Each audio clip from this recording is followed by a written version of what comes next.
بسم اللہ الرحمن الرحیم. السلام علیکم.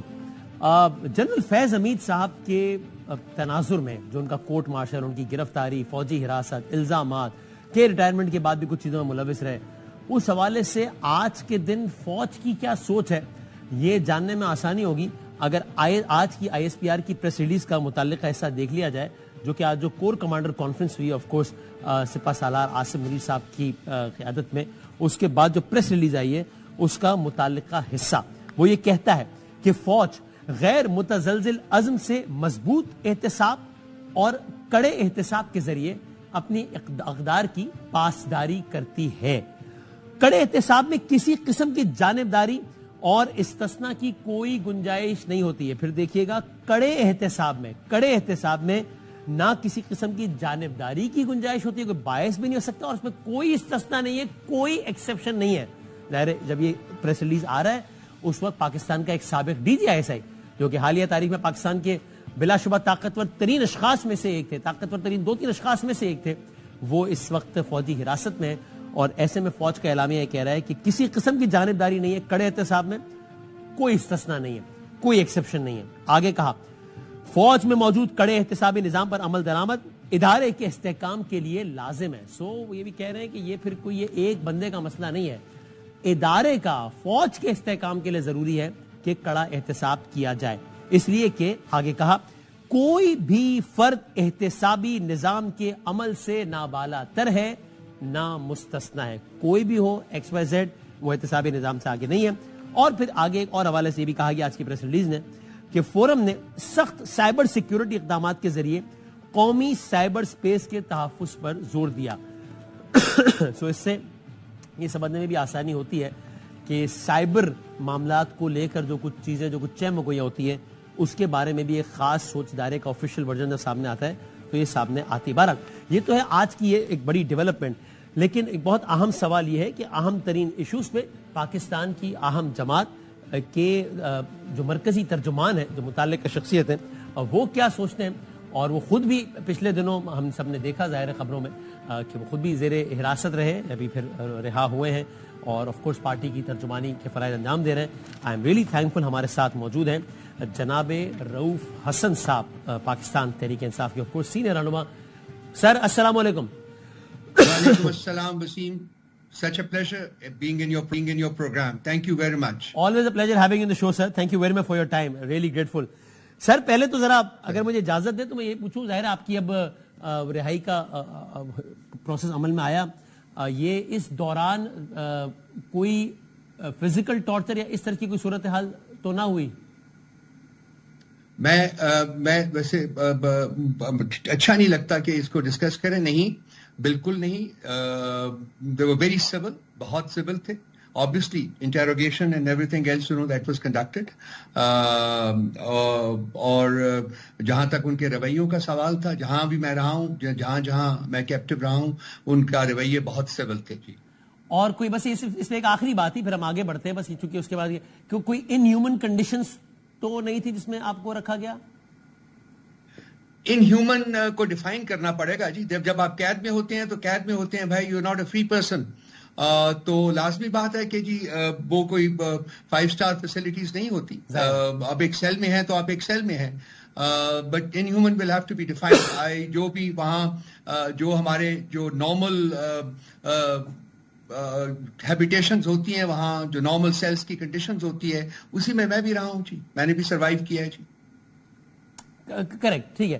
اور سر یہ اس دوران جو کچھ آپ سے متعلق جو کچھ باتیں آئیں کہ جناب وہ فلاں صحافی سے کرن تھاپڑ سے رابطے میں، یہ جناب فلاں دیکھیں ان کو یہ کہا، وہ یہ ایک سارا ایک مفروضہ تھا، یہ سارا یعنی یہ سارا فیک تھا، یا آپ اس کو اون کرتے ہیں جو کچھ سامنے آیا، اور آپ کا موقف ہے کہ there is nothing wrong in it, یا وہ سب فیک تھا؟ دیکھیے، میں سینٹرل انفارمیشن سیکرٹری ہوں پارٹی کا، اور اس کا پرنسپل سپوکس پرسن بھی ہوں. اب اس تئیں میری رسپانسبلٹی ہے کہ یہ میں پاکستان میں اور پاکستان سے باہر جو بھی جرنلسٹ کمیونٹی ہے ان کے ساتھ رابطہ رکھوں. کرن تھاپر جو ہیں وہ انڈیا سے تو بلانگ تو کرتے ہیں، لیکن وہ اپنی ایک پروفیشنل آواز ہیں، دنیا بھر میں پہچانے جاتے ہیں. اور ان کے ساتھ میری تھوڑی بہت گفتگو ہوئی ہے. میں نے دیکھا نہیں ہے کہ جی انہوں نے کیا لیک کیا. لازمی بات ہے کہ وہ جو میرا ٹیلی فون تھا وہیں سے انہوں نے نکالا ہوگا. تو مجھے تو اس میں کوئی کسی قسم کی کوئی برائی نظر نہیں آتی. اگر میں ان سے رابطہ نہ رکھوں تو وہ میرا فیلئر ہوگا as the information secretary of the party. اس کے علاوہ اور بھی ایک دو لوگوں کے ساتھ انہوں نے میرے رابطوں کے بارے میں بات کی ہے. ان میں کوئی ایسی چیز نہیں ہے, کوئی ایسی چیز نہیں ہے جس کی بیسس کے اوپر آپ میرے خلاف مقدمات بنا سکیں. وہ آپ کا موبائل فون آپ کی تحویل میں ہے بھی؟ نہیں جی, میری تحویل میں ابھی تک نہیں ہے جی. وہ ٹیلی فون لے لیا گیا تھا اور وہ انہی کے پاس ہے ابھی تک. دیکھیے میں ایک بڑی تکلیف کے ساتھ یہ میں برس کرنے لگا ہوں, لیکن مجھے کہنا چاہیے یہ کہ یہ جو ہم نے ایک رسم ڈالی ہوئی ہے اس ملک میں کہ جی ہم غداری کے تگمے, غداری کی سند دیتے ہیں اور حب الوطنی کی سند دیتے ہیں, اس کو ختم ہونا چاہیے. ہم لوگ اپنے اپنے کانٹیکسٹ میں اپنا جو ہم رول ادا کر رہے ہیں اس میں ہم سب اس ملک سے محبت کرتے ہیں, پیار کرتے ہیں. ہم چاہتے ہیں کہ یہ ملک جو ہے یہ پن پہ, یہ آگے بڑھے, ترقی کرے. ہم اس ملک کے اداروں کو بھی چاہتے ہیں کہ وہ مضبوط ہوں اور وہ اپنا رول جو ہے وہ ادا کریں, آگے لے کے چلے ملک کو, کنٹریبیوٹ کریں. لیکن ایک فنڈامنٹل ریکوائرمنٹ ہے. وہ فنڈامنٹل ریکوائرمنٹ جب تک ہم پوری نہیں کریں گے تو ہم کانفلکٹ کے زون میں گردش کرتے رہیں گے. اور وہ فنڈامنٹل ریکوائرمنٹ ہے کہ اس ملک کا ایک آئین ہے اور اس آئین میں درج ہے ہر ادارے کا جو دائرہ کار ہے اس کا اندراج ہے. اور جب تک ہم اس دائرہ کار میں رہ کے اپنا رول ادا نہیں کریں گے, تمام ادارے ون اینڈ آل, اس وقت تک ملک جو ہے اس کرائسس کی گرداب سے باہر نہیں نکل. اور رؤف صاحب اس بات سے مکمل اتفاق کرتے ہوئے کہ یہ واقعی یہ جو غداری کے سرٹیفکیٹ والا سلسلہ ہے یہ ختم ہونا چاہیے, میں اس سے اتفاق کرتے ہوئے آپ سے پوچھ رہا ہوں کہ آپ کو لگتا ہے کہ بہرحال اس ضمن میں کچھ فاش غلطیاں تحریک انصاف سے بھی ماضی قریب میں ہوئی؟ مثال کے طور پہ ابھی آپ پر یہ الزام لگانا کہ جناب آپ فلاں صحافی کو یہ بتا رہے ہیں کہ دیکھیں اس ملک میں سیاسی ماحول یہ ہے, یہ دیکھیں جی ادارے مداخلت کر رہے ہیں, تو کہا گیا کہ دیکھو جی یہ ایک انڈین صحافی کو کہہ رہے ہیں کہ ہماری فوج یہ کر رہی ہے. خان صاحب کے بیانات آن ریکارڈ ہیں کہ دیکھو یہ زرداری جو ہے نا یہ امریکہ سے شکایت لگاتا ہے کہ ہماری فوج دیکھو ایسا کرے, اس لیے یہ غدار ہے. یہ نواز شریف فوج پہ تنقید کرتا ہے اور فوج پہ آرمی چیف پہ ایک آدمی پہ تنقید کرتا ہے, فوج پہ تنقید کرنا یہ مودی کا یار ہے. یہ بھی بہت ایک ذرا بلیٹنٹ سٹیٹمنٹ ہے. تنقید کرنا ٹھیک ہے لیکن غدار کہہ دینا خطرناک ہے ذرا. دیکھیے وسیم صاحب, میں it's an all encompassing statement جو کہ میں نے کہا ہے, یہ کوئی بھی کسی کی طرف سے بھی ABC, XYZ, نو ایکسیپشنز, ہمیں یہ غداری کے سرٹیفکیٹ اور محب الوطنی کے سرٹیفکیٹ باندھنا بند کرنا پڑے گا. ہمیں اپنے لوگوں کو ٹرسٹ کرنا پڑے گا, ہمیں اپنے لوگوں میں فیتھ ڈیولپ کرنا پڑے گا. ہمارے بہت کرائسز ہیں وسیم صاحب. صحیح کہہ رہے ہیں. اب دیکھیے اس وقت اکنامک کرائسس ہے, سیکیورٹی کرائسس ہے, ہمارا جیو اسٹریٹجک کرائسس بنے ہوئے ہیں. اور جب تک قوم یکجا نہیں ہوتی, جب تک اس ملک کی اکائیاں یکجا نہیں ہوتی, جب تک لوگ اکٹھے نہیں ہوتے, جب تک کریڈیبل گورنمنٹ اور لیجیٹیمیٹ گورنمنٹ جو ہے انسٹال نہیں ہوتی, ڈیموکریٹک پرنسپلز کی آبیاری نہیں کی جاتی, آئین کے تقدس کو پامال نہیں کیا جاتا, ملک کو ایک امبریلا کے نیچے اکٹھا نہیں کیا جاتا, عوام کو ایک امبریلا کے نیچے اکٹھا نہیں کیا جا سکتا, ہمارے مسائل حل نہیں ہو سکتے. میں کسی ایک کو غلط نہیں کہہ رہا, دوسرے کو ٹھیک نہیں کہہ رہا. میں یہ جو بیسک اصول ہے یہ سب پر لاگو. اگر آگے چلنا ہے تو کچھ چیزوں پہ سمجھنا پڑے گا. سب صحیح بات. یعنی اب دیکھیے ڈان لیکس کے تناظر میں تو رؤف صاحب غداری تو ایک طرف, بلکہ جن ملٹری کورٹس کا آج کل بہت چرچا ہے وہ سینئر رہنما P T I tele vision پر آ کر دلائل دیتے تھے کہ اس ڈان لیگ سے ثابت ہوتا ہے کہ یہ سارے لوگ غدار ہیں, ہینس ان کا مقدمہ ملٹری کورٹ میں چلنا چاہیے. On record. میں آپ کو پھر اپنی سٹیٹمنٹ ریپیٹ کر دیتا ہوں, میں اپنی سٹیٹمنٹ میں کوئی ایکسیپشنز نہیں کریٹ کر رہا. بالکل ٹھیک ہے, کوئی ایکسیپشنز کریٹ نہیں کر رہا. ہمیں اپنے طور بدلنا ہوگا, ہمیں اپنا طریقہ بدلنا ہوگا, ہمیں اپنے آپ کو کمٹ کرنا ہوگا to the state of Pakistan. بہت مناسب بات, بالکل صحیح. اور آپ نے کہہ دیا کوئی ایکسیپشن ہی نہیں اس میں تو بات ہی ختم ہو گئی. بالکل ٹھیک ہے.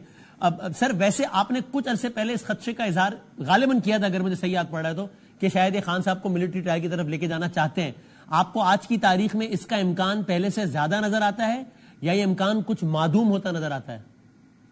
دیکھیے میری پارٹی نے ایک پری ایمپٹ کرنے کے لیے اس چیز کو اسلام آباد ہائی کورٹ میں ایک پٹیشن دائر کی تھی.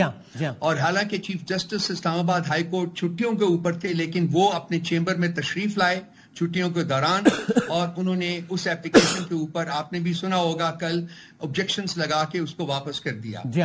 یہ ایک پری ایمپشن ہے, ایک اسپیکولیشن ہو رہی ہے, اور یہ اسپیکولیشن جو ہے اس کا جو منبع ہے وہ جو حکومتی وزراء ہیں ان کی سٹیٹمنٹس ہیں.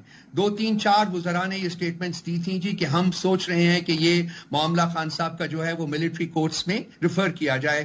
یہاں تک بھی نہیں بلکہ اس کے آگے بھی بڑھا گیا تھا, یہ بھی کہا گیا تھا ایک پریس کانفرنس میں, بلکہ 2 پریس کانفرنسز میں, کہ ہم پی ٹی آئی کے اوپر بین لگانے جا رہے ہیں. سو ان سٹیٹمنٹس کی وجہ سے شکوک و شبہات بین کی باتیں ویسے اب ذرا ہونا بند ہو گئی. آپ کو لگتا ہے کہ وہ خطرہ بارہ ٹل گیا ہے فی الحال؟ جی آپ صحیح کہہ رہے ہیں کہ یہ سٹیٹمنٹس اب نہیں آ رہی, بلکہ حکومت کے کچھ وزراء نے کہا تھا کہ ایسا کوئی ارادہ ہمارا نہیں ہے. لیکن یہ جو ملٹری کورٹس کا جو آپ نے سوال ریز کیا ہے وہ ابھی تک ذہنوں میں اوپر چھایا ہوا ہے, اور اسی لیے ہم نے یہ پریمپٹ کرنے کے لیے پٹیشن جو ہے وہ اسلام آباد ہائی کورٹ میں دائر کی ہے. اب دیکھتے ہیں کہ اس کے اوپر کیا مطلب فیصلہ ہوتا ہے, وہ سنی جاتی ہے یا نہیں سنی جاتی. ہماری بہت ساری پٹیشنز پہلے بھی وسیم بادامی صاحب پڑی ہوئی ہیں, سال سے زیادہ ہو گیا ہے, اور وہ ان کو فکس نہیں کیا جا رہا سننے کے لیے. امید کرتے ہیں کہ یہ ہماری پٹیشنز جو ہے اس کو فوری طور کے اوپر فکس کیا جائے گا. صحیح ہے. اور سر یہ اب ظاہر ہے اس دوران جو ایک بڑی پیش رفت ہوئی وہ پاکستان کے سابق ڈی جی ISI اس وقت فوج کی تحویل میں ہے, گرفتار ہیں. آج کا ISPR کا اعلامیہ میں نے پڑھ کے سنایا, آپ نے بھی سنا ہوگا, اور ظاہر ہے وہ پوسٹ ریٹائرمنٹ کی بات ہوتی ہے کہ اس میں کچھ ایکٹیویٹیز ایسی رہیں. آپ کا ذاتی حیثیت میں آپ کی پارٹی کا فیض حمید صاحب سے ان کے ریٹائرمنٹ کے بعد رابطہ رہا؟ دیکھیے جب ایک حکومت ہوتی ہے تو حکومت کا ایک اتنا ایک کرٹیکل پوزیشن جو ہوتی ہے ڈی جی ISI, اس کے ساتھ لازمی بات ہے روابط ہوتے ہیں, اور فریکوینٹ روابط ہوتے ہیں. میرا ذاتی طور کے اوپر بھی ایک اسٹریٹجک کمیونیکیشن کا ایک ونگ بنا تھا ہمارا, اور اس میں اس کی ایک کمیٹی بنی تھی, اس میں کمیٹی میں شامل تھا. اس کمیٹی کو پریزائڈ کرتے تھے پرائم منسٹر عمران خان صاحب, اور اس میں آرمی چیف ہوتا تھا, ڈی جی ISI ہوتے تھے, ڈی جی ISPR ہوتے تھے. تو میرا بھی ان کے ساتھ اس زمانے سے رابطہ ہوا تھا, اور کبھی کبھی مہینے میں ایک دفعہ, 2 مہینے میں ایک دفعہ لیک ان سے ہو جاتی تھی ٹیلی فون کے اوپر. یہ جو آج کا اعلانیہ آپ نے پڑھ کے سنایا ہے یہ خوشائند بات ہے. دیکھیے پاکستان کے بہت سارے کرائسس میں جو ایک کرائسس ہے نا Wasim, but let's have a very frank discussion, I think it's important, وہ اکاؤنٹیبلٹی کا نہ ہونا ہے. صحیح. اور اگر ایک ادارہ لیٹس سے کہ اس وقت ہم بات کر رہے ہیں چونکہ پاکستان آرمی کی, اگر وہ اپنے اندر یہ ایک انہنٹڈ قسم کی اکاؤنٹیبلٹی کا رواج ہے, میں being an ex army myself I know کہ یہ ہے, اور تو یہ بہت خوش آئند بات ہے, اچھی بات, اور یہ ہونا چاہیے.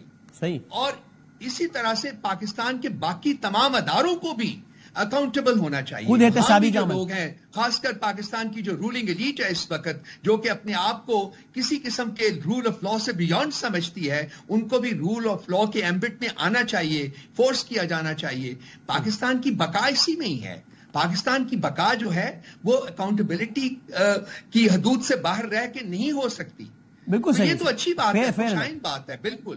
لیکن ٹیکنیکلی میں یہ فنش کرنا چاہوں گا کہ یہ فوج کا اندرونی معاملہ ہے, ہم اس کے اوپر کامنٹ نہیں کرنا چاہیں گے. اچھا تو سر پھر اگر اندرونی معاملہ ہے تو پھر یہ کیوں مطالبہ کرتے ہیں آپ کے ان کا پھر اوپن ٹرائل کر لیں؟ فوج کا اندرونی معاملہ ہے, وہ جانے جیسے کرنا انہوں نے. وہ خان صاحب نے ایک دفعہ سٹیٹمنٹ دی تھی, میرا خیال کہ اس کے بعد انہوں نے بھی اس کے بارے میں کچھ نہیں کہا. ان کی بھی سٹیٹمنٹ بیسیکلی یہ ہے کہ یہ فوج کا اندرونی معاملہ ہے, وہ جو بھی فیصلہ کریں گے انہوں نے اپنے رولز اینڈ ریگولیشنز کے مطابق فیصلہ کرنا ہے, اور وہ اسی طرح سے آگے چلے گا. سو فیض حمید صاحب کے ٹرائل کو لے کے پی ٹی آئی کی آفیشلی کوئی ڈیمانڈ نہیں ہے کہ جناب اوپن ٹرائل کی جائے. ایک سٹیٹمنٹ آ جانا الگ بات ہے, آفیشلی کوئی ڈیمانڈ نہیں ہے. آپ کا موقف یہ بھائی آپ کا اندرونی معاملہ ہے, جیسے چاہے کریں, آپ جانے, آپ کا کام جانے.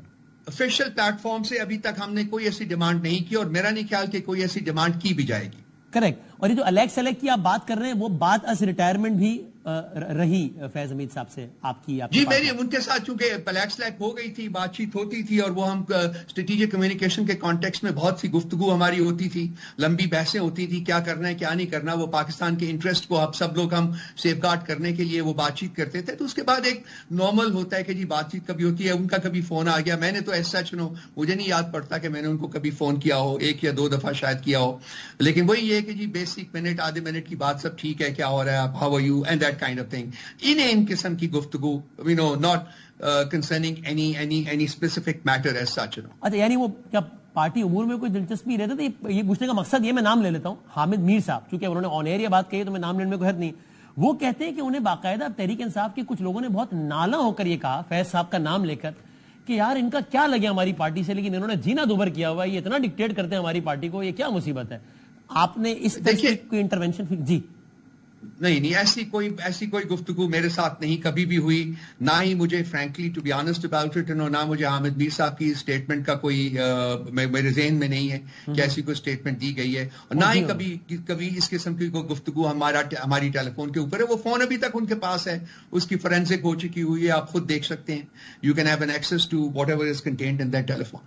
کریکٹ. سو اور یہ آپ بہت you have all the reasons to believe کہ آپ نے ذاتی طور پر تو بتا دیا آپ کی پارٹی کے بھی اعلیٰ عہدیداروں میں جن کے ڈیسیشنز میٹر کرتے ہوں یا خان صاحب سے ان کی گرفتاری سے پہلے فیض صاحب کا کوئی اتنا رابطہ نہیں ہوگا کہ وہ پارٹی ڈیسیشنز کو انفلوئنس کر رہے ہو، یا you have enough reasons to believe کہ نہیں ایسا تو نہیں ہوگا. ایٹ لیسٹ جہاں تک میری سمجھ ہے، جہاں تک میری پہنچ تھی، جہاں تک میرا ڈومین تھا، میں نے کبھی ایسا ہوتے ہوئے نہیں دیکھا. صحیح ہے. اچھا اب یہ محمود اچکزئی صاحب کی جو بات ہو رہی ہے کہ ان کو کہا ہے کہ جناب ٹھیک ہے وہ چاہیں تو سیاسی جماعتوں سے بات کر لیں، اس میں سر میں وضاحت یہ چاہ رہا ہوں کہ یہ ایک اتحاد کے سربراہ کے طور پہ آپ نے کہہ دیا وہ تو ٹھیک ہے، لیکن یعنی کیا ان کے پاس اختیار بھی ہے کہ پی ٹی آئی کے بہاف پر کوئی کمٹمنٹ بھی کر لیں اگر متعلقہ سیاسی جماعتوں سے تو پی ٹی آئی اس کو آنر کرے گی؟ یہ والا مینڈیٹ ہے اچکزئی صاحب کے پاس؟ میں ایکسپلین کر دیتا ہوں. پی ٹی آئی کا جو آفیشیل سٹانس تھا ہے اور وہ یہ ہے کہ جی جو مینڈیٹ جو جماعتیں ہیں تین، وہ P M L N, Peoples Party اور ایم کیو ایم پی، ان کے ساتھ ہم ڈائریکٹ نیگوسیشنز نہیں کریں گے. ٹھیک ہے، یہ ہمارا سٹانس رہا ہے اور یہی ہمارا سٹانس اس وقت تک as you and I talk یہی ہے سٹانس ہمارا. صحیح ہے. محمود خان اچکزئی صاحب نے خواہش کا اظہار کیا تھا جی کہ میں چاہتا ہوں کہ پولیٹیکل پلیئرز کے ساتھ بھی انگیج کروں. ان کی اس خواہش کی قدر میں خان صاحب نے ان کو اجازت دی تھی کہ جی ٹھیک ہے، آپ پولیٹیکل فورسز کے ساتھ اگر کرنا چاہتے ہیں انگیج تو ضرور کیجئے، اور اگر کوئی پروپوزلز آئیں گے، سبسٹینٹو پروپوزلز آئیں گے تو وہ پھر ہم بیٹھ کے کنسیڈر کریں گے اور دیکھیں گے کہ ان کے بارے میں کیا کیا جانا چاہیے. اس خان صاحب کی اجازت کے بعد محمود خان اچکزئی صاحب نے اپنی کوششیں کر رہے ہیں کہ پولیٹیکل فورسز کے ساتھ انگیجمنٹ جو ہے وہ کی جائے، اور ان کے ساتھ بیٹھ کے کوئی سبسٹینٹو پروپوزلز جو ہیں اگر فارمولیٹ ہوتے ہیں تو پھر وہ پروپوزلز جو ہیں وہ خان صاحب کے پاس آئیں گے، اور شاید ہم لوگ بھی اس وقت اس کی ڈسکشن میں شریک ہوں اور فیصلہ کیا جائے گا کہ آگے کس طریقے سے پڑھنا ہے. اس وقت تک ان تین جماعتوں کے علاوہ باقی ہر پولیٹیکل جماعت کے ساتھ ہمارا کانٹیکٹ ہے. ہم چاہ رہے ہیں کہ یہ گریٹر ڈیموکریٹک الائنس جو ہے اس کو تشکیل دیا جائے. اس وقت 5 جماعتیں ہیں اور ان قریب آئی ہوپ کہ 2 3 4 جماعتیں اور بھی شامل ہو جائیں گی تو وہ موجود ہیں. اب محمود خان اچکزئی صاحب جب اپنی رپورٹ لے کے آئیں گے یا اپنی انگیجمنٹ کے بعد وہ پروپوزلز لے کے آئیں گے تو پھر ایک نیکسٹ فیز جو ہے وہ شروع ہوگا کہ ان پروپوزلز کے بارے میں کیا کرنا ہے، دیکھا جائے گا قابل عمل ہے یا نہیں. اچھی ویسے مولانا صاحب سر آپ کو پچھلے کچھ دنوں کی ڈیولپمنٹس کے بعد خود سے قریب آتا محسوس ہو رہے ہیں یا ذرا فاصلہ تھوڑا سا بڑھتا محسوس ہو رہا ہے؟ زرداری صاحب کا وہاں جانا، میاں صاحب کا وہاں جانا، شہباز صاحب کا وہاں جانا، یہ حکومت کے جو جٹرز ہیں وہ ظاہر کرتا ہے. زرداری صاحب کا وہاں جانا اور شہباز شریف صاحب کا وہاں جانا ہمارے ان کے ساتھ جو آپ کو پتا ہے کہ ہمارے ان کے ساتھ تعلقات جو ہیں مولانا صاحب کے ساتھ وہ کوئی اتنے اچھے نہیں رہے پچھلے بہت سارے سالوں میں. تو اس گلف کا جو ایک واسٹ گلف تھا ہمیں سیپریٹ کرتا تھا، اس گلف کا اس حد تک عبور ہو جانا بھی ایک بہت بڑا مارکا ہے جو کہ ہم نے اچیو کیا ہے. ہمارا ان کے ساتھ ریگولر کانٹیکٹ ہے، ہماری سب کمیٹیز بنی ہوئی ہیں، ایک سینٹ میں اور ایک نیشنل اسمبلی میں. وہ جو بھی ایشوز وہاں آتے ہیں اس کے بارے میں وہ کنسنسس ڈیولپ کرنے کے لیے ملتی ہیں اور اس کے بارے میں کنسنسس ملاقاتوں میں آپ کو ذرا سی تشویش ہے؟ جی ان ملاقاتوں پہ مولانا کی جو ہوئی ہے زرداری صاحب سے، شہباز صاحب سے، آپ کو کچھ تشویش ہے؟ پولیٹیکل ڈومین میں سر تشویش نہیں ہو جاتی. پولیٹیکل ڈومین میں یہ کام کیا جاتا ہے. میرا تھیسس یہ ہے جی کہ آپ کے پاس اگر اپنے پاس کوئی ایسا پروپوزلز ہیں جو کریڈیبل ہیں اور جو اٹریکٹیو ہوں 2 پارٹیز کو یا 4 یا 6 یا 8 پارٹیز کو، تو ہمیں کسی اور سے ڈرنے کا کوئی خوف نہیں ہے. میں نے پہلے عرض کیا ہے آپ کے سوال کے جواب کے شروع میں کہ یہ جٹرز ہیں حکومت کے کہ وہ جو کچھ کرنا چاہ رہی ہیں اس کے لیے ان کو 2/3 میجورٹی چاہیے تو وہ ڈیسپریٹلی ٹرائی کر رہے ہیں. میرا ذاتی جو اس وقت اپریزل ہے وہ یہ ہے کہ مولانا صاحب حکومت کے ساتھ نہیں ملیں گے. اوکے. اچھا لیکن آپ اس امر کو کیسے دیکھتے ہیں کہ مولانا صاحب کی ہی پارٹی کے ایک فرد جن کا نام نور عالم خان ہے وہ لاتے ہیں بل کہنے کو تو پرائیویٹ حیثیت میں، لیکن ہمارے پروگرام میں کہہ چکے ہیں کہ بدامی صاحب آپ تصور کر سکتے ہیں میں مولانا صاحب کی منشا کے بغیر کوئی کام کروں گا، یہ کہہ چکے ہیں وہ. تو وہ بل لاتے ہیں ججز کی تعداد میں اضافے کا، وہ بل لاتے ہیں توہین عدالت کی قانون کی منسوخی کا، اور دوہری شریعت والوں کو بندہ جج نہ ہو، اور ایکس وائی زیڈ. یہ آپ کو تھوڑا سا حیران کرتا ہے کہ یار یہ کیا چکر ہے؟ حیرانی کا ایلیمنٹ تھا، لیکن یہ کہ پریشانی کا تھا. ہمیں بتایا گیا ہے کہ جی اس میں کوئی فارمل اپروول جو ہے اس پارٹی کی نہیں ہے. آپ کو پتا ہے کہ یہ جن صاحب کا آپ ذکر کر رہے ہیں، نور عالم صاحب، وہ از اے بٹ آف اے میوریک آلسو. تو مجھے ایگزیکٹ سرکمسٹانسز نہیں پتا جن کے تحت یہ بلز انہوں نے موو کیے ہیں، لیکن ہمیں ری ایشور کیا گیا ہے کہ اس بل کے موو ہونے کا جے یو آئی ایف کے جو سٹانس ہے جو انہوں نے ہمارے ساتھ فائنلائز کیا ہوا ہے اس کے اوپر کوئی اثر نہیں پڑے گا. So again you have enough reasons to believe کہ پارلیمنٹ میں پھر جے یو آئی ایف اس بل کو سپورٹ نہیں کرے گی. پارلیمنٹ میں ہماری اور جے یو آئی کی کولیبریشن جو ہے وہ جاری ہے، اور میں اس کولیبریشن کی وجہ سے یہ ایسا نتیجہ جو آپ نے فرمایا ہے وہ اخذ کر سکتا ہوں. کر سکتے صحیح سر. لیکن رؤوف صاحب اگر میں سیدھی ایک بات کروں تو آپ ایگری کریں گے معصومانہ انداز میں کہ بھائی اس وقت فوج کے ساتھ آپ کا معاملہ یہ ہے کہ آپ چاہتے ہیں کہ ان سے بات کی جائے، وہ کہتے ہیں نہیں کرتے. سیدھی بات یہ ایسا ہی ہے نہیں؟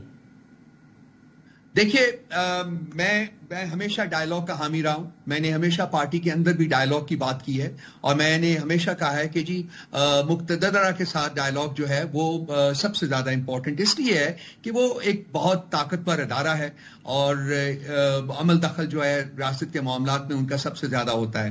تو یہ میرا ایک ہمیشہ سے ایک سٹانس رہا ہوا ہے. یہ آپ کی جو سٹیٹمنٹ ہے یہ کلیتاً ٹھیک نہیں ہے. میں آپ کو آگاہ کر دیتا ہوں. ہمارے کچھ لوگوں کے ان کے ساتھ انڈیویجول کیپیسٹی میں مراسم بھی رہے ہیں. 22 اگست کا جو ہمارا جلسہ تھا وہ انہی کی طرف سے، اسٹیبلشمنٹ کی طرف سے ہمیں یہ کہا گیا تھا جی کہ آپ یہ 22 اگست کا جلسہ جو ہے اس کو پوسٹ پون کر دیں، کیونکہ اسی دن آپ کو یاد ہے کہ کچھ مذہبی جماعتیں جو تھی وہ بھی اسلام آباد میں آئی ہوئی تھی، کانسٹیٹیوشن ایونیو میں بیٹھی ہوئی تھی، کیونکہ سپریم کورٹ میں کوئی مقدمہ سنا جا رہا تھا ناموس رسالت صلی اللہ علیہ وآلہ وسلم کے بارے میں. تو وہ انہوں نے کہا تھا، خاصی انسسٹنس کے ساتھ کہا تھا کہ آپ برائے مہربانی یہ جلسہ آگے کر دیجئے. تو ان کو جواباً بتایا گیا تھا کہ جی ایسا فیصلہ تو صرف ایک شخص کر سکتا ہے اس پارٹی میں جو جن کا نام عمران خان ہے اور وہ اڈیالہ میں ہوتے ہیں. تو وہ پھر آپ کو یاد ہے کہ 7 o'clock in the morning کا ہڈل جو ہے وہ ارینج کیا گیا تھا، اور اس کی بیسس کے اوپر پھر خان صاحب نے دو ریلکٹنٹلی وہ جلسہ جو تھا وہ 22 تاریخ کو اس کو پوسٹ پون کیا تھا. اور اسی نیگوسیشنز کے دوران جو 8 سپتمبر کے جلسے کا جو نو آبجیکشن سرٹیفکیٹ تھا وہ ہمیں ایڈوانس جو ہے وہ تھما دیا گیا تھا اسٹیبلشمنٹ کی طرف سے ہی، اور جس کی بیسس کے اوپر ہم یہ جلسہ جو ہے 8 سپتمبر کو کرنے جا رہے ہیں. اب اگر یہ منسوخ ہوا 8 والا تو آپ فیل کریں گے کہ آپ کو ڈچ کیا گیا؟ جی sir please let me finish کہ ایک بریک تھرو ہے، موجود ہے، اور یہ میں نے اپنے وائس آف امریکہ کے انٹرویو میں بھی کہا ہے کہ یہ بریک تھرو ہے. اب ہماری کوشش یہ ہے کہ اس بریک تھرو کو چھوٹا ہو، لیکن ہم چاہیں گے کہ اس کو ایکسپینڈ کیا جائے، اس کو بڑھایا جائے، اور ایک پراپر ڈائیلاگ جو ہے اس کا آغاز کیا جائے، کیونکہ پاکستان کے مسائل کا حل جو ہے اس کے لیے اشد ضروری ہے کہ مقتدرہ اور پاکستان کی سب سے بڑی پولیٹیکل پارٹی کے درمیان جو یہ ڈیڈ لاک ہے یہ بریک کیا جائے، ڈائیلاگ جو ہے اس کو انیشیٹ کیا جائے، اور مشترکہ مفاد جو ہے اس کا ایک بیسس جو ہے وہ اسٹیبلش کیا جائے اور آگے بڑھا جائے. یہ تو خالی ایک 1 پوائنٹ ایجنڈے پہ ایک بات ہوئی نا. اس کو بریک تھرو سے تعبیر کرنا مطلب آپ کہہ رہے ہیں اسی کو لے کے، وہ آپ کہہ رہے ہیں کہ دل ہی دکھانے کے لیے آپ پھر سے مجھے چھوڑ کے جانے کے لیے لیکن یعنی وہ تو ایک پوائنٹ تھا، بات ہو گئی، اس کے بعد آگے تو نہیں بڑھی نا. نہیں، میں فیل کرتا ہوں کہ یہ بات آگے بڑھ سکتی ہے، اور میں پھر یہ بھی فیل کرتا ہوں کہ اس بات کو آگے بڑھنا چاہیے. دیکھیے اتنے جب مسائل ہیں پچھلے 2 سال میں آپ نے دیکھا ہے کہ کیا کیا ہوا ہے، میں اس کو دوبارہ سے نہیں گرداننا چاہتا، لیکن جو کچھ ہوا ہے اس کے بعد اس قسم کا چھوٹا سا بریک تھرو جو ہے وہ بھی بہت معنی رکھتا ہے. میں فیل کرتا ہوں کہ اس میں پوٹینشیل ہے کہ اس کو آگے بڑھایا جائے، اور اس ایک ڈائیلاگ کا جو ماحول ہے وہ کریٹ کیا جائے، اور وہ ڈائیلاگ انیشیٹ کیا جائے، اور جو اس ریاست کے مسائل ہیں ان کو ایڈریس کرنے کے لیے کوئی ایک اسٹریٹجی، کوئی ایک لائحہ عمل جو ہے اس کو تشکیل دیا. اور یہ کہنا ٹھیک ہوگا کہ یہ جانچنے کے لیے کہ واقعی کتنا تگڑا بریک تھرو ہے. 8 ستمبر کی تاریخ بہت اہم ہے. جلسہ کرنے دیا گیا تو مطلب واقعی بریک تھرو ہے، نہیں کرنے دیا گیا تو اس کا مطلب گڑبڑ ہو گئی. ایم آئی رائٹ؟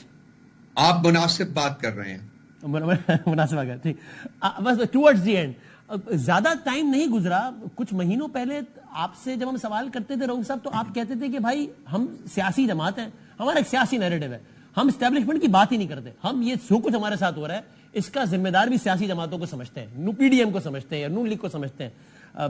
آج آپ کہتے ہیں یار یہ کون ہے, ان سے دے آر ریلیونٹ, ان سے بات بھی کیوں کریں, اسٹیبلشمنٹ کر رہی ہے سب, انہی سے بات کرنا چاہتے ہیں, یہ تبدیلی کیوں ہے رؤوف صاحب؟ نہیں وسیم صاحب, میں نے کبھی یہ نہیں کہا, شاید آپ کو میں جرت کر رہا ہوں یہ کہنے کی کہ میرا خیال آپ کو شاید تھوڑا سا مسکنسٹرو ہو رہا ہے. میں نے ہمیشہ کہا تھا کہ میں آپ کو بیان کر دیتا ہوں, میں نے کہا تھا ان سیاسی جماعتوں کی کوئی وقت نہیں ہے, یہ پگمیز ہیں, یہ ان کے مستعار طاقت جو ہے اس کی بیسس پہ کام کرتے ہیں. ہماری پہلے دن سے کنٹینشن یہ رہی ہے کہ الٹیمیٹلی جو طاقت کا منبع ہے, جن کے پاس طاقت ہے, ان سے بات کرنی پڑے گی پاکستان کے مسائل کو حل کرنے کے لیے. ہم نے کبھی اس کو ڈینائی نہیں کیا, کبھی مقتدرہ کی امپورٹنس کو کم کرنے کی کوشش نہیں کی. اچھا میں اپنی بات کی وضاحت میں ایک خالی ہماری جو گفتگو ہے وہ سنانا چاہتا ہوں, پھر آپ تاکہ میں اپنی بات ذرا شاید تھوڑی بہتر انداز میں سمجھا پاؤں کہ میں کیا کہنا چاہ رہا ہوں, ذرا سنائیے گا. آپ کی رائے میں رؤوف صاحب, اور ظاہر آپ کی رائے کا مطلب پارٹی رائے ہوگی, آپ ایک کلیدی عہدے پر ہیں, کہ یہ جو سارا اس وقت معاملہ ہے اس کے ذمہ دار پی ڈی ایم ہے, یا پی ڈی ایم تو ایک کٹ پتلی ہے جس کی کوئی حیثیت اور اوقات ہی نہیں ہے, اصل میں تو یہ ایجنسیز سے معاملہ پی ٹی آئی کا خراب ہے, اس لیے وہ یہ سارا کچھ کر رہے ہیں. سیاسی جماعت ہونے کے ناطے میری کنٹینشن یہ ہوگی کہ اس کی ذمہ دار حکومت وقت ہے. تو آپ یہ سیاسی اپروچ ہوتی ہے, ہماری سیاسی لڑائی ہے, ہم نے اس کو سیاسی کانٹیکس میں ہی لڑنا ہے. اور آپ صرف سیاستدان جو آپ کے سیاسی حریف ہیں انہی کو اس کا ذمہ دار سمجھتے ہیں, نہ کہ ایجنسیز کو؟ ایبسولوٹلی انہی کو سمجھتے ہیں ہم. اس وقت ملک کو تباہی کے دھانے پر لانے والے یہی لوگ ہیں جو پرائم منسٹر ہاؤس میں بیٹھے ہوئے ہیں, اور ان کے ہواری اور ان کے پارٹنرز جو ہیں, پولیٹیکل پارٹنرز جو بیٹھے ہوئے ہیں, باقی 13 پارٹیز. اسٹیبلشمنٹ وہی نیوٹرل ہے سارے معاملے کو میں, شولڈر کرنی پڑے گی. اسٹیبلشمنٹ نیوٹرل ہے سارے معاملے میں. جی میں اسٹیبلشمنٹ کی بات ہی نہیں کروں گا, کیونکہ میں نے پہلے عرض کیا نا کہ ہمارا کانٹیکٹ سیاسی ہے. سیاسی لوگ یہ ہیں جو یہاں بیٹھے ہوئے ہیں, اس میں اسٹیبلشمنٹ کہاں سے آ جاتی ہے؟ So establishment has nothing to do with all this جو کچھ چل رہا ہے ابھی آج. اسٹیبلشمنٹ آتی نہیں ہے اس میں. تو سر کل آپ کہہ رہے تھے کہ اسٹیبلشمنٹ آتی نہیں ہے, آج آپ کے بیانیے سے اسٹیبلشمنٹ جاتی ہی نہیں ہے. نہیں میں نے بڑا کلیئر کیا, اس میں بھی آپ دیکھیے میں نے کہا ہے کہ جو سیاسی جماعتیں ہیں جو آئی ہیں جس طریقے سے, ساری رسپانسبلٹی ان کے اوپر ہے, کیونکہ فیصلے تو انہی کے سگنیچر سے ہو رہے ہیں نا, لیکن ان کی حیثیت کوئی نہیں ہے. میں نے عرض یہ کیا, بار بار یہ کہہ چکا ہوں, آپ کے پروگرام سے بھی کیا ہے کہ ان کی حیثیت کوئی نہیں ہے, ان کی طاقت مستعار ہے.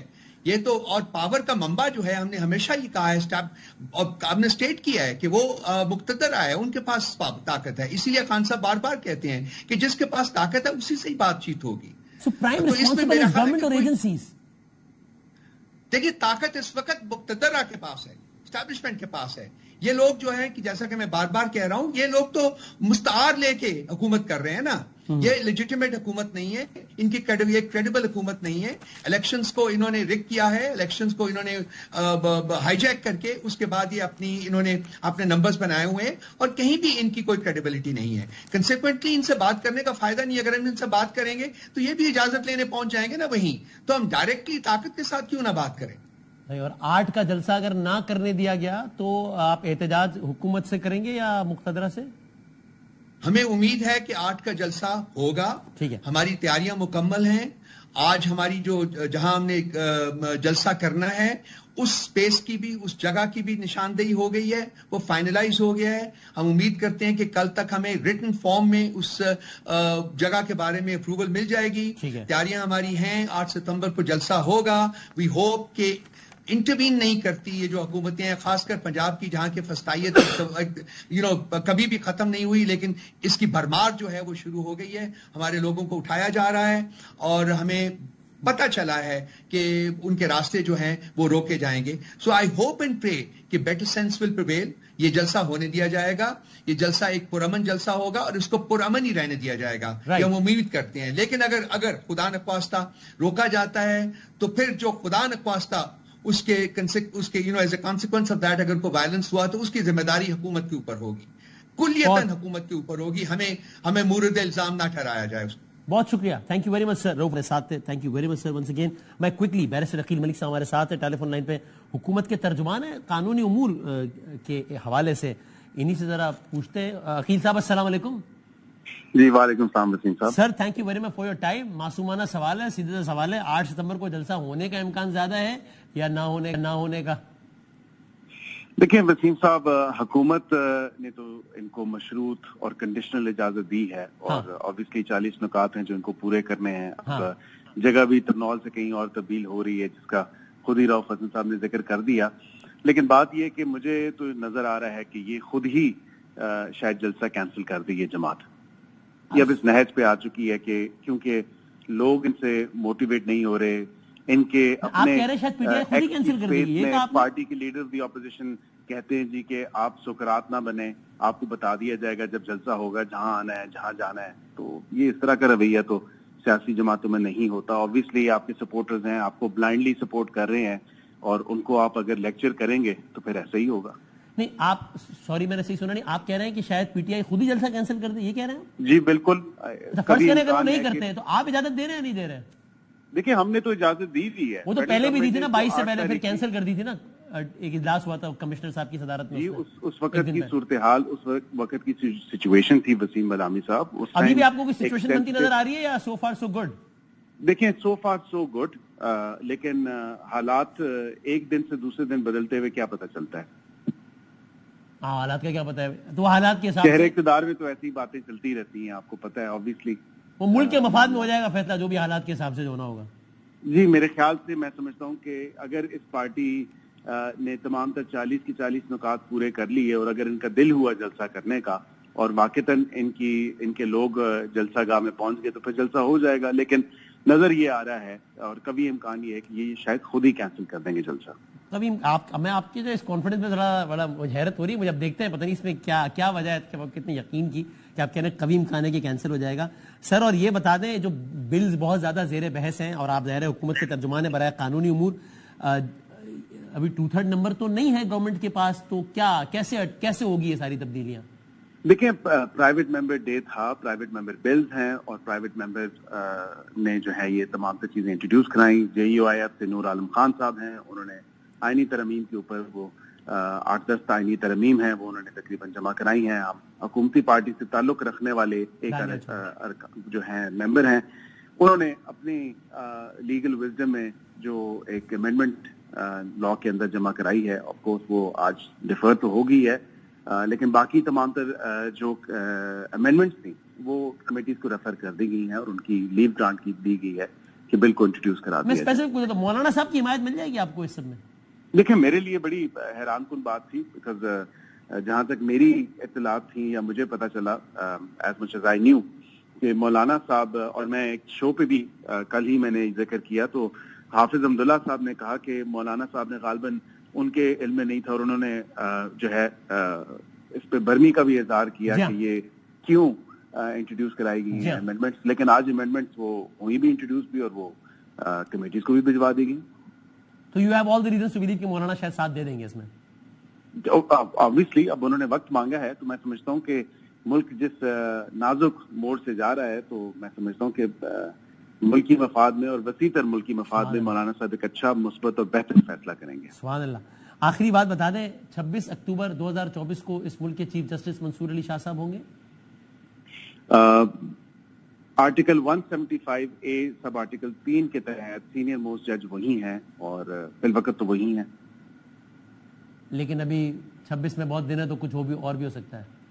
نہیں, میں یہ نہیں کہہ سکتا کہ کوئی اور بھی ہو سکتا ہے, لیکن کیونکہ سینئر موسٹ جج وہی ہیں, اور سینئر موسٹ جج ہونے کے ناطے انہی کا ہی نوٹیفیکیشن ہونا ہے, اور انہی کا نوٹیفیکیشن ہوگا. لیکن پتہ نہیں اس کو اتنا پولیٹیسائز کر دیا گیا ہے ایک مخصوص سیاسی جماعت کی طرف سے. مجھے تو یقین کریں کہ بڑی تعجب کی بات ہے کہ ایک طرف جو کرنٹ چیف جسٹس ہیں ان کے اوپر اتنی زیادہ جو ہے الزام تراشی اور بغیر کسی وجہ کے, اور آنے والے چیف جسٹس کو اتنا پولیٹیسائز کر دیا. تو پتہ نہیں یہ جماعت چاہ کہہ رہی ہے کہ عدالتوں سے پتہ نہیں ان کو کیا چاہیے. بہت شکریہ sir, thank you very much for your time. ایک بریک کے بعد دوبارہ حاضر ہوتے ہیں. پاکستان کرکٹ کے کیا بولوں, ہے کرکٹ کا جنازہ ہے, تھوڑا دھوم سے نکلے. وہ افغانستان اور امریکہ سے ہارنے کے بعد اب پیش خدمت ہے بنگلہ دیش سے عبرتناک شکست. کیا ہو رہا ہے یہ, بریک کے بعد بات کرتے ہیں.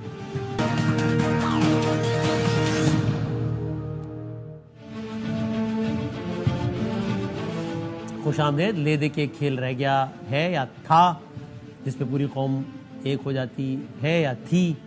ابھی تازہ ترین خبر ہے پاکستان کی تاریخ کا 17th وائٹ واش, پاکستان کے ہوم سیریز کی تاریخ کا 2nd وائٹ واش پاکستان کے خلاف, مطلب, اور بنگلہ دیش کا پاکستان کے خلاف پہلا وائٹ واش.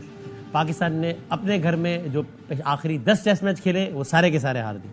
شان مسعود پہلے کپتان جو کہ ابتدائی 5 میچ جو ایز اے ٹیسٹ میچ میں ہار گئے.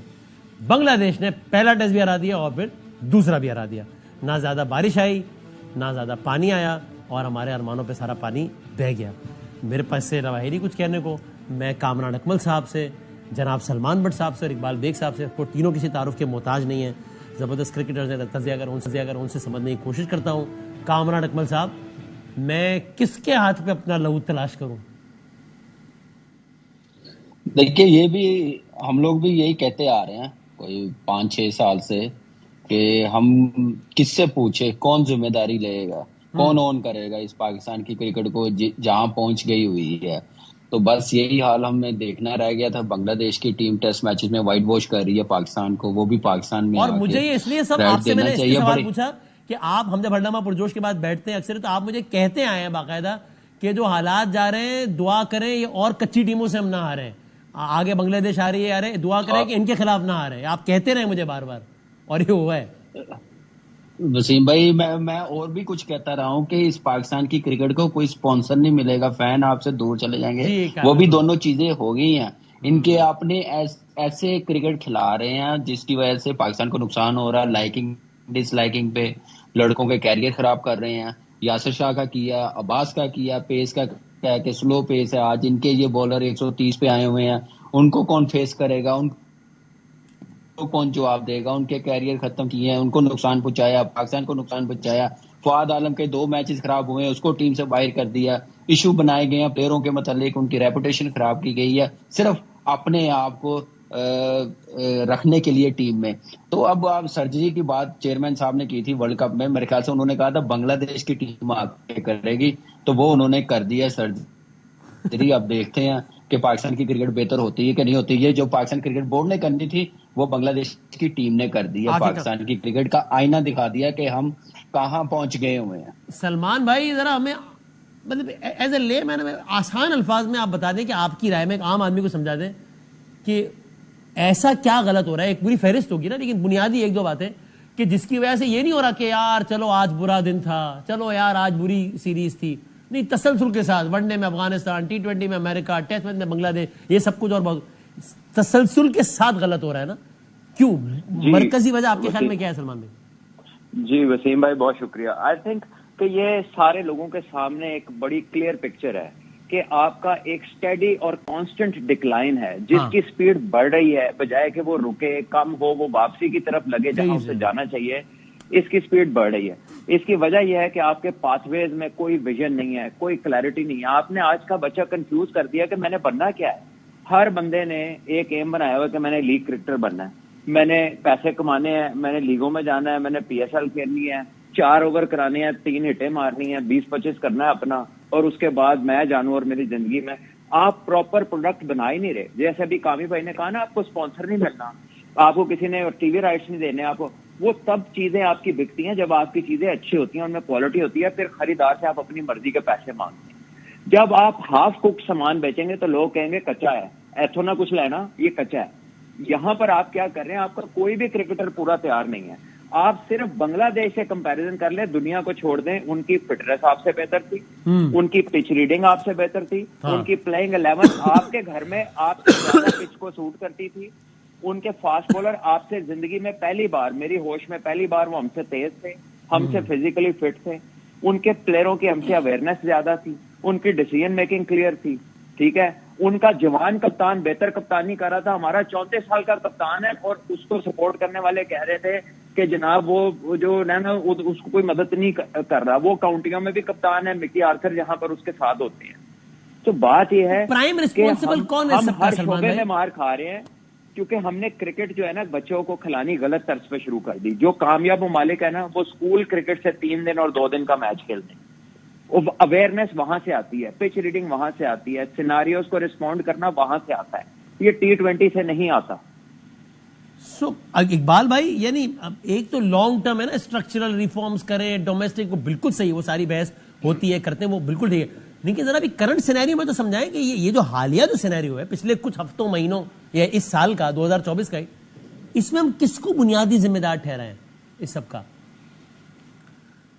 دیکھیں وسیم, انکنسسٹنسی ہے, مستقل مزاجی کی کمی ہے. آپ کے چیئرمین تبدیل ہو رہے ہیں, آپ کے سلیکٹرز تبدیل ہو رہے ہیں, آپ کے کوچز تبدیل ہو رہے ہیں, آپ کے کپتان تبدیل ہو رہے ہیں. تو جہاں غیر مستقل مزاجی آئے گی تو وہاں پر تو یہی رزلٹ آپ کو دیکھنے کو ملیں گے. اور پھر آپ نے کپتانی کی دوڑ میں میوزیکل چیئر گیم شروع کر دیا ہے, ہر ایک کو پیچھے لگا دیا ہے. آپ نے سرفراز کو ہٹایا, غلط ہٹایا. جب آپ بابر اعظم کو لے کر آئے اس کو پھر غلط ہٹا کر آپ نے شاہین شاہ افریدی کو بنا دیا, اور پھر شاہین شاہ افریدی کو غلط ہٹا کے دوبارہ بابر اعظم کو بنا دیا.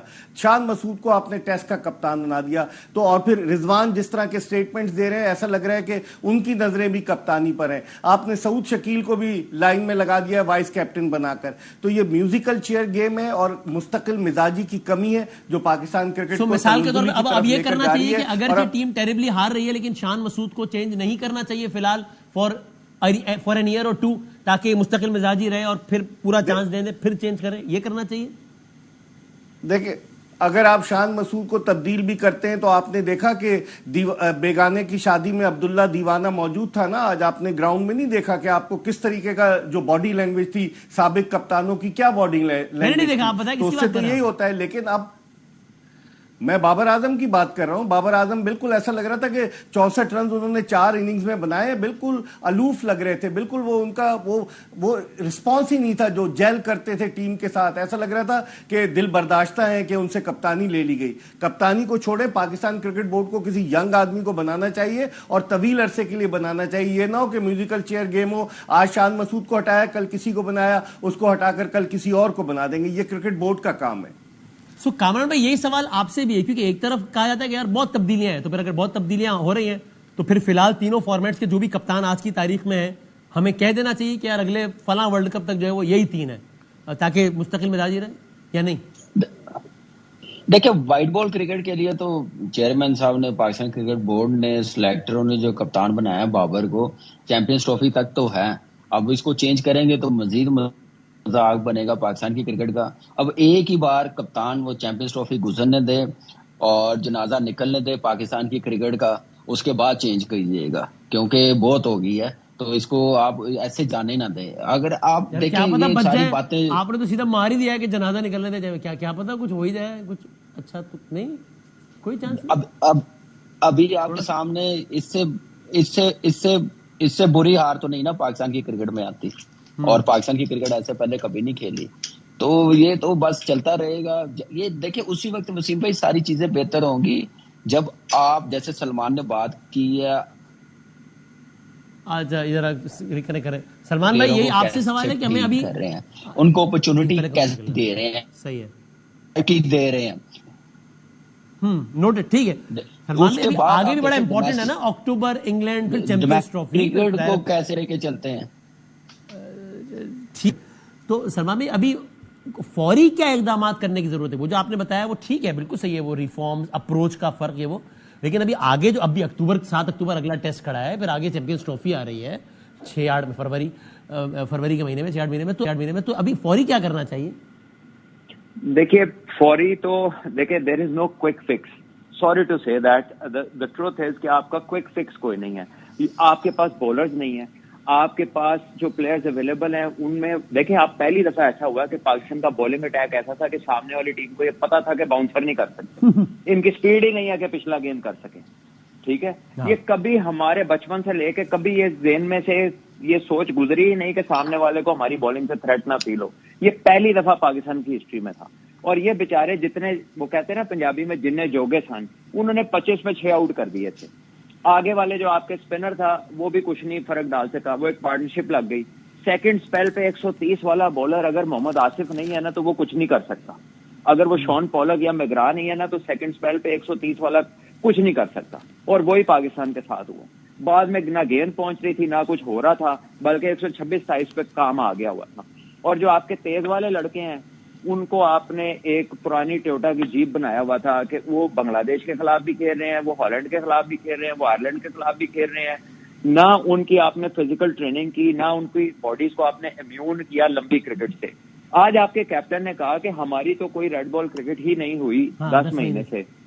بات یہ ہے کہ بھائی آپ کو یہ آئٹنری پتا نہیں تھی. آپ کہہ دیتے کہ پاکستان کی 2 ٹیمیں بناؤ، جیسے انڈیا میں دلیپ ٹرافی ہو رہی ہے، 3-4 ڈے پہلے کھیل لیتے ٹیسٹ میچ سے. اور آپ آج یہ بات کر رہے ہیں، آپ اگلا مہینہ پورا 1 ڈے کھیل رہے ہیں، ٹورنامنٹ جو ہونا ہے وہ چیمپئنز کپ، اور اس کے بعد آپ کے 3 ٹیسٹ ہیں.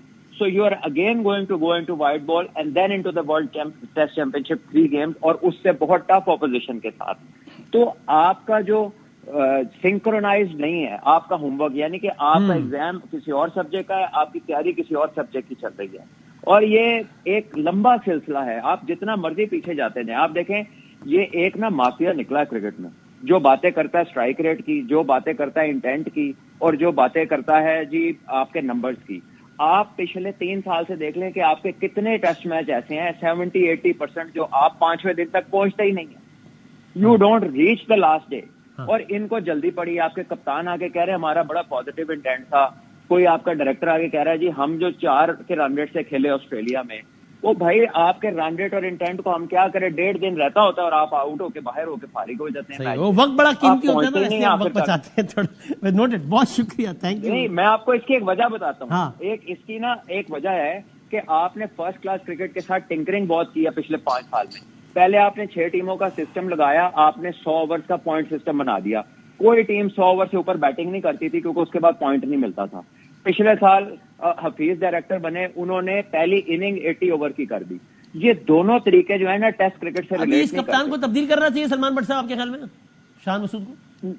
ابھی نہیں کرنا چاہیے. دیکھیں ابھی نہیں کرنا چاہیے. ابھی تو پھر جیسے انہوں نے کہا نا کہ آپ اتنے ٹیم میں چھوٹے چھوٹے کپتان تیار کر دیں گے کہ کوئی کسی کو ماننے کے لیے تیار نہیں رہے گا. کامران بھائی آپ کا بھی یہ خیال ہے کہ ٹیسٹ میچ میں فی الحال شان مسعود کو کپتان رکھنا چاہیے، رائٹ؟ نہیں، میرے خیال سے دونوں کو رکھنا چاہیے. موقع دیں 7 سال، جیسے باقی کپتانوں کو دیے 4-4 5-5 سال پورا موقع دیں. اس کے بعد دیکھیں، پھر ٹیم کو دیکھیں کہ ہماری کرکٹ کس طرف جا رہی ہے، کس لحاظ سے جا رہی ہے، کیا انٹینٹ ہے، کیا اپروچ ہے. آپ کا 1.5 دن میں میچ ختم ہو رہا ہے، 3 دن میں میچ ختم ہو رہا ہے، تو 4 کے رن سے آپ رنز نہیں کر سکتے. 5 دن ٹیسٹ میچ لے کے تو جائیں، وہ ٹیمپرامنٹ تو دکھائیں، ٹیکنیکس تو دکھائیں، مینٹلی اسٹرانگ ہونا تو دکھائیں. آج شان نے جو کہا کہ ریڈ بال کرکٹ میں ہم لوگوں نے کھیلی نہیں ہے، اور جب آتی ریڈ بال کرکٹ تو اس وقت کون سی کھیل لیتے ہیں ڈومیسٹک جب آتی ہے، یہ کون پوچھے گا، یہ کون کہے گا. بہت شکریہ، بہت شکریہ اقبال بھائی اور کامران بھائی. اور صاحب آپ نے کہا پہلے دن بارش ہو گئی، ہم نے 3 دن میں فارغ کر دیا بھائی، میچ ختم، ٹائم نہیں ہے ہمارے پاس.